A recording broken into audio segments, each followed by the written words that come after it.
One विभागाच्या परवानगी अभावी टाकळी फाट्यावरून अष्टविनायकांपैकी वरदविनायक मंदिराकडे जाणाऱ्या महड टाकळी रस्त्याचे डांबरीकरण रखडले आहे।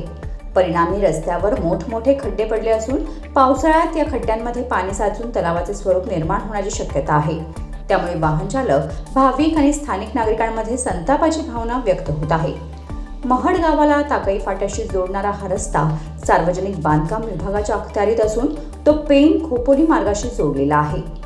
मुंबई पुणे द्रुतगती मार्गावरून तसेच अलिबागकडून येणारे अनेक भाविक वरदविनायकाच्या दर्शनासाठी याच मार्गाचा वापर करतात। याशिवाय पुंडलिक मंदिरात दशक्रिया विधीसाठी येणारे नागरिक, विद्यार्थी, ज्येष्ठ नागरिक आणि पादचारी यांनाही या रस्त्यावरून प्रवास करावा लागतो।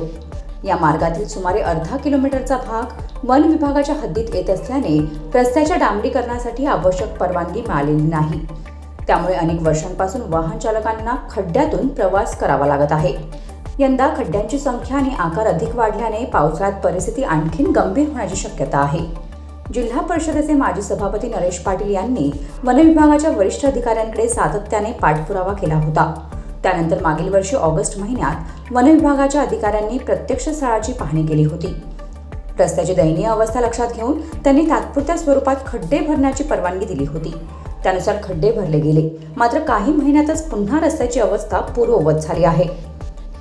महड टाकळी मार्ग हा वरदविनायक मंदिराकडे जाणारा महत्त्वाचा संपर्क मार्ग असल्याने त्याची तातडीने दुरुस्ती करून डांबरीकरणास परवानगी द्यावी अशी मागणी स्थानिक नागरिक व वाहन चालकांकडून होत आहे।